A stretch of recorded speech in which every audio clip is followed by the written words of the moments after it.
আসসালামু আলাইকুম। শেষ পর্যন্ত বাংলাদেশ বিপদেই পড়ল। মার্কিন যুক্তরাষ্ট্রের যে নতুন শুল্ক নীতি, সেই শুল্ক নীতির কারণে ভয়াবহ একটি বিপদের মুখে পড়ল বাংলাদেশ। শুধু বাংলাদেশ না, বাংলাদেশের সঙ্গী হয়েছে আরও 14টি দেশ। দর্শক, শিরোনামটা হলো এই, এএফপি ওয়াশিংটন। সেখান থেকে যে খবর, বাংলাদেশ সহ 14টি দেশে নতুন শুল্কের সময়সীমা শতভাগ চূড়ান্ত নয়, দর কষাকষির সুযোগ রাখলেন ট্রাম্প। খুবই ভয়ঙ্করভাবে তারা দর কষাকষি করছে। তাতে ধরেন 19-20 যদি হয়, সেতে বাংলাদেশ লাভবান হবে না। সেই আগের 15 বা 17% যে শুল্ক, সেটা এখন 35-এ নিয়ে ঠেকাইছে। সেখান থেকে আরও 5% যদি কমায়, তারপরও ডাবল। এইটা বাংলাদেশের বিশেষ করে তৈরি পোশাক শিল্পের জন্য ভয়ঙ্কর বিপদ। আরও যা যা রপ্তানি হয় সব কিছুই বিপদের মধ্যে পড়বে। তার মানে আমেরিকার বাজার অবরুদ্ধ হয়ে যাচ্ছে বাংলাদেশের জন্য, যেটা হচ্ছে সবচেয়ে আমাদের বেশি রপ্তানি হয় যেই দেশটিতে, সেই দেশটি বলা যায় এক ধরনের বন্ধ হবার উপক্রম হয়েছে। দর্শক, 14টি দেশে শুল্ক বাড়ানোর ঘোষণা দিয়ে যুক্তরাষ্ট্রের প্রেসিডেন্ট ডোনাল্ড ট্রাম্প সোমবার আবার বাণিজ্য যুদ্ধ উস্কে দিয়েছেন। তবে একই সঙ্গে তিনি বলেছেন, আগামী আগস্টের মধ্যে চুক্তিতে পৌঁছাতে যে সময়সীমা নির্ধারণ করা হয়েছে সেটি নমনীয় হতে পারে। জাপান, দক্ষিণ কোরিয়া সহ যুক্তরাষ্ট্রের প্রধান কিছু বাণিজ্যিক অংশীদারকে চিঠি পাঠিয়ে ট্রাম্প জানিয়েছেন, চলতি বছরের এপ্রিল মাসে স্থগিত করা পাল্টা শুল্ক 3 সপ্তাহের মধ্যে এমনকি আগের চেয়েও বেশি হারে ফিরে আসবে। আগে যা করছিল তার চেয়ে বেশি হারে ফিরে আসবে।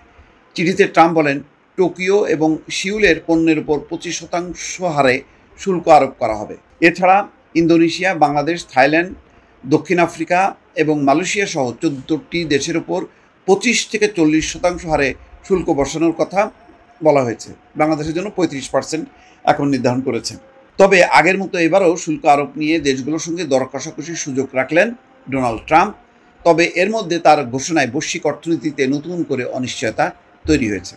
তার মানে ছেড়ে দিচ্ছে না ডোনাল্ড ট্রাম্প, এটা পিষতেছে, এবং যেই ছাড়টা দিচ্ছে খুব সামান্য, এতে কোনো লাভ হচ্ছে না।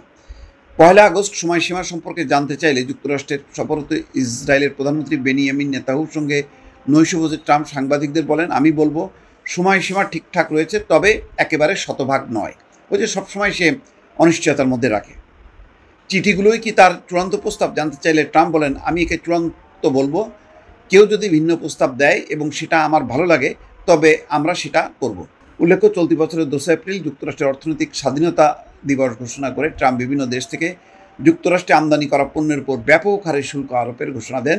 সেই সময় ওইসব দেশের জন্য 10% শুল্ককে ভিত্তি হিসাবে ধার্য করা হয়। তবে যুক্তরাষ্ট্রসহ বিশ্ববাজারে অস্থিরতা দেখা দেওয়ায় ট্রাম্প দ্রুতই 10%-এর উপরে যে শুল্ক ছিল তা 90 দিনের জন্য স্থগিত করেন। এই অতিরিক্ত শুল্ক আগামীকাল বুধবার থেকে আবার কার্যকর হওয়ার কথা ছিল। এর আগেই ট্রাম্প সংশ্লিষ্ট দেশগুলোর সরকার প্রধানদের কাছে চিঠি পাঠিয়েছেন। জাপান এবং দক্ষিণ কোরিয়ার প্রধানদের কাছে পাঠানো প্রায় হুবহু একই রকম চিঠিতে ট্রাম্প বলেন, ওয়াশিংটনের সঙ্গে তাদের বাণিজ্যিক সম্পর্ক দুর্ভাগ্যজনকভাবে পারস্পরিক স্বার্থের অনুকূলে নয়।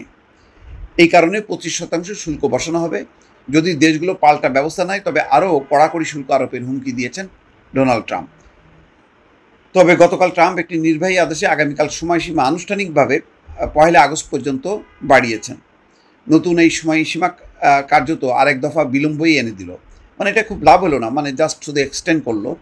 এর উপর প্রেসিডেন্ট ট্রাম্পের সাম্প্রতিক বক্তব্যে আবারও প্রশ্ন দেখা দিয়েছে, আসলে চূড়ান্ত সময়সীমা কোনটি? ট্রাম্পের নিজস্ব সামাজিক মাধ্যম ট্রুথ সোশ্যালে পোস্ট করা চিঠি অনুযায়ী ইন্দোনেশিয়ার পণ্যে 32%, বাংলাদেশের পণ্যে 35%, থাইল্যান্ডের উপর 34% হারে শুল্ক আরোপ করা হবে। চিঠি পাওয়া অধিকাংশ দেশের শুল্ক হার পূর্ব ঘোষিত হারগুলোর মতোই ছিল, যদিও লাওস এবং কম্বোডিয়ার মতো কয়েকটি দেশের ক্ষেত্রে কিছুটা কম দেখা গেছে। 90 দিনে 90টি চুক্তির প্রতিশ্রুতি দিয়েছিল ট্রাম্প প্রশাসন, কিন্তু এখন কার্যত শুধু যুক্তরাজ্য এবং ভিয়েতনামের সঙ্গে 2টি চূড়ান্ত চুক্তি হয়েছে।